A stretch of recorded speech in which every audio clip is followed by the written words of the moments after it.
My name is Dr. Boyce Watkins from Your Black World and the Black Business School, and I want to come in to the Black Financial Channel real quick and actually cover a couple of Black wealth confessions. I have people send in their confessions to me, so it gives me a chance to come in as kind of your financial doctor and kind of give you some feedback on some things that you may be doing right or wrong. The goal is to help you succeed, find happiness, your bliss, whatever that is for you, and to also put yourself in a good economic position. So do me a favor. Don't forget that we are Black First on this platform. We talk about wealth from a Black perspective. The number one problem that we are designed to solve here in the Black Business School is what we call the Black wealth problem, the Black wealth equation, or some of you might know this as the racial wealth gap. But the goal is not to close the gap between Black people and white people. The goal is to close the gap between Black people and Black potential, right? The gap between Black mediocrity and Black excellence, the gap between where you are and where you're supposed to be. And what's going to really happen is that when Black wealth actually truly manifests itself and when Black excellence really shows up in the room, you're going to have another racial wealth gap. And that gap is going to be a gap where many of you are going to actually be ahead of the curve. When Black excellence is there, the racial wealth gap goes backwards. It goes in reverse because when Black people are really at our best, when we train our kids on wealth at an early age, when we put ourselves ahead of the curve, when we put all of our energy into this, we put half the energy into wealth building as we put into basketball, football, and learning how to twerk, then we actually would be the leading wealth builders on the planet. So you understand this, and this is a quick little side note here. The average white family wealth level is about $177,000. I don't know if y'all know that. How many of you knew that? Give me a yes or no in the chat if you knew that. The average white family, whole family, not individual, whole family, has a wealth level of about $177,000. Give me a yes or no if you knew that. Well, if you take that number and you split that across a family of five, what are you talking about? I mean, you're talking about what about 35, 40,000, less than $40,000 a piece, $35,000 each. I mean, seriously, like, are you hearing me? Give me a yes or no in the chat if you're hearing what I'm saying. You're talking about $35,000 a piece. $35,000 in wealth for one person is not that hard to obtain. We have something. In fact, if you go to the allblackagenda.com, there's a link to a free ebook called the $5 a day investing plan, and something that I just kind of threw together. It's very easy for people like me because this is the stuff I've been teaching for 27 years. And basically, with the $5 a day investing plan, you literally, even if no matter how poor you are, you can literally invest less money than it costs to buy a Popeye's chicken value meal. And if you do that consistently in the S&P 500 over a 10-year period, you would pretty much close almost the entire gap in about 10 to 20 years. In a 20-year period, the number goes over $100,000 in liquid wealth, liquid assets that you have, not total net worth, liquid assets, meaning money you can actually pull out of your account. And so it's really fascinating to me that you have what is really an easy problem to solve that everybody says they can't solve it. Well, maybe it's because when you have a PhD in this stuff, you study this stuff at a very high level, you analyze it very carefully, and you chop it up into little pieces. And it's very plain. It's as plain as day to me. But I guess for some people that don't believe Black people have the capability of being excellent, it seems impossible, right? So it's not. It's almost like how do you if you're obese, how do you lose weight? Well, somebody put you, if somebody takes you to a place where you can't eat sugar and they monitor your diet and they make you exercise every day, then the weight's going to fall off. The big barrier is your habits. The big barrier is what you're accustomed to doing every day, right? So our big barrier in general is habits. Very bad cultural habits, like the habit of not investing, the habit of not saving, the habit of overspending, the habit of going into deep debt, particularly student loan debt. That's a wealth killer right there. A lot of student loan debt. So anyway, those are my thoughts for today. So do me a favor, hit the thumbs up button, hit the share button, hit the subscribe button if you haven't done it yet. And I'm going to break down this Black wealth confession. I got two in my email or on the forum today, and I'm going to go through a couple of these right now. One says, "Dear Dr. Boyce, I'm 31 and married with 4 kids. My wife homeschools our youngest 2, and the oldest 2 are in school. We make $50,000 per year. We paid off $60,000 in debt in 10 years of marriage and have $5K left over in total debt. We have $20,000 saved for a house that we would use to expand our business, which is a recording studio and home office. We would like to expand the business which generates about $1,500 a month to a full-time income. How should we proceed? All right. So first of all, I want to congratulate this family on starting a Black-owned business. I want to congratulate them on working together to achieve their financial goals. I think that's a beautiful thing.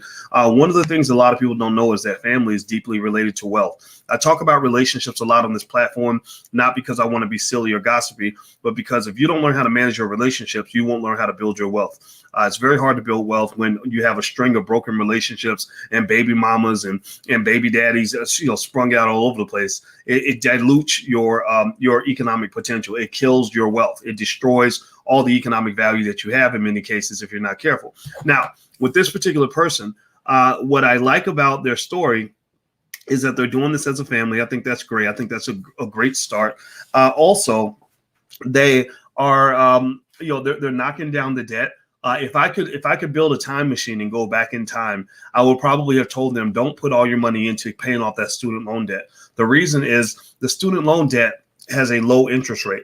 And so most companies, when they're trying to expand, they try to get low cost capital. Well, Black people have a hard time accessing capital from banks. Banks don't loan money to Black people. I don't know how much of it's racism or just banks are stingy. I don't know what it is. Either way, banks don't loan money to Black people. So you have to kind of get capital wherever you can. So I would have told them, pay the student loans later.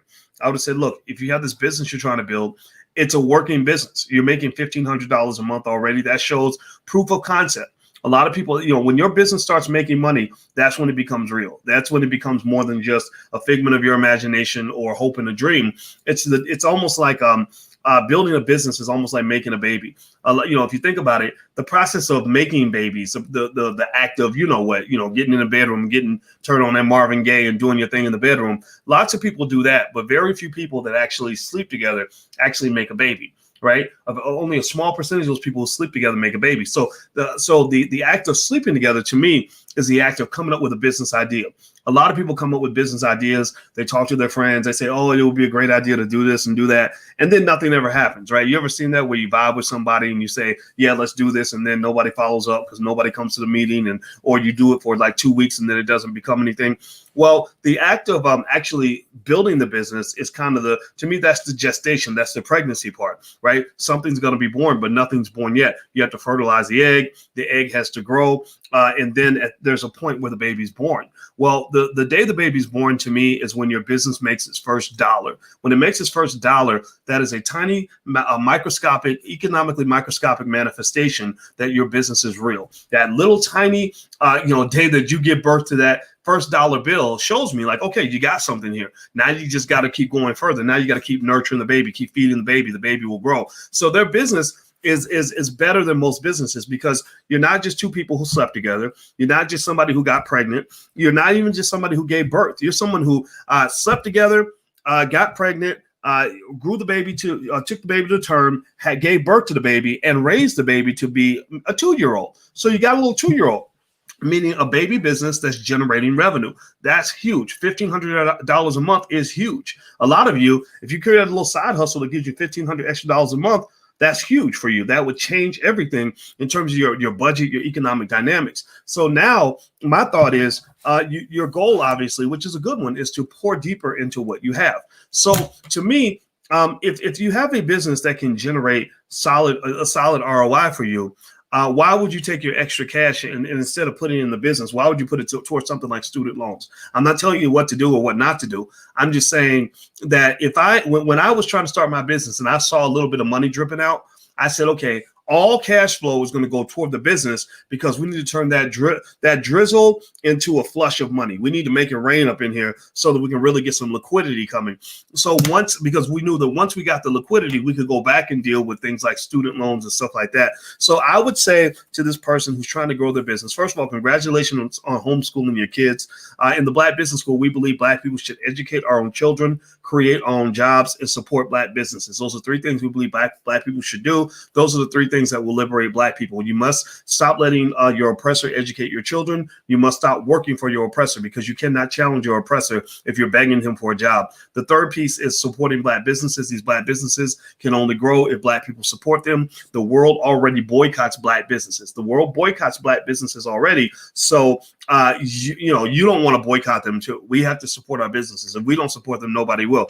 So anyway, To the point of what this brother's saying, the quickest route, I think, to growing that business is probably to join some sort of class, club, or business network with experienced entrepreneurs that can help you move forward. Because you can grow this business the easy way or the hard way. You can do it the easy way or the hard way. Here's the hard way. The hard way is to keep trying to figure it out all by yourself, sitting there grinding away, making 10 years worth of mistakes and spending tens of thousands, if not hundreds of thousands of dollars in the process, doing everything wrong, and trying to figure it out all alone while you're slaving away during the day on some job that you hate. That's the hard way. That's the way a lot of people do it. That's the way I did it, to some extent. I had to do a lot of things the hard way because I didn't have anybody to help me. I didn't have any mentors around that I knew about that could help me get my business to the next level. The easy way would be to find somebody who already knows what you need to know, who already maybe runs a successful business, or maybe a lot of times there are these clubs, groups, or classes you can take with people that will help you structure your business in the right way, that'll help you identify your inefficiencies in the right way so that they can help you figure out those little tiny tweaks you can do to your business that will generate that revenue. You see, a lot of your businesses out here that aren't making money, they're not bad businesses. They're not bad businesses. They just have one little thing that's missing, that's stopping them from getting where they need to get to. It's like when Michael Jordan, couldn't win a championship. He could only go maybe one or two series deep into the playoffs, and then he would get eliminated. It wasn't that he wasn't a great player. It was that he needed little tiny tweaks. Maybe he needed to play better defense. Maybe they added one guy at the center. They recruited, I guess it was Bill Cartwright. They brought him in. So finally they had somebody in the middle. He needed a little bit more muscle because the Detroit Pistons were kicking him around, right? A lot of times, almost everything you're doing is working and you're right there, right? Success is right around the corner. But you quit because you've never had anybody from the outside come in and show you where those tiny tweaks are. And I've seen it happen, and it's amazing. I saw a guy who was making about 40 grand a year on his business. And literally he had one conversation with a guy, and next thing you know, he made $250,000 that year because the guy literally said, oh, well, instead of selling your product this way, try selling it that way. The guy tried it. He literally made an extra $250,000 that year. So a lot of you have oil and gold in your backyard. You're just digging slightly to the left of where the actual hole should be. And if you don't get that excess help, then it's going to be hard to do that. Okay. So let's see. Morgan's asking, how do I get in touch with you directly? Feel free to email support@theblackbusinessschool.com. I do one-on-ones, but they're not cheap. So I only suggest doing a one-on-one with me if you have a serious situation, a serious business, and you're ready to make that investment. You don't have to do that though, but feel free to email support@theblackbusinessschool.com. They can set you up. If you want to do something that's a little bit less expensive, I do have a program called Ask Dr. Boyce. So you can go to askdrboyce.com and actually use the code word. I can give you a discount. Use the code word podcast and you can get 30% off. So the URL is askdrboyce.com. And what happens is that there's a private blog where my students put their questions in there, and I literally answer every single question right there in the blog. I also give you an archive of thousands of questions I've answered for other students all throughout the years. I also invite you every Tuesday. I do private Q&As with students where I answer every single question, or I'll sit there for 90 minutes and literally answer question after question after question nonstop. And you get the recording after you're done, and you get a bunch of other free stuff from the Black Business School. So feel free to go to askdrboyce.com. And of course, you guys know that the Black Wealth Bootcamp starts on January 7th. So feel free to join us there. And that discount code podcast, it works for both of those programs. So feel free to use the discount code podcast, and you can go to blackwealthbootcamp.com or askdrboyce.com and get a discount. All right. So I hope that this helped you.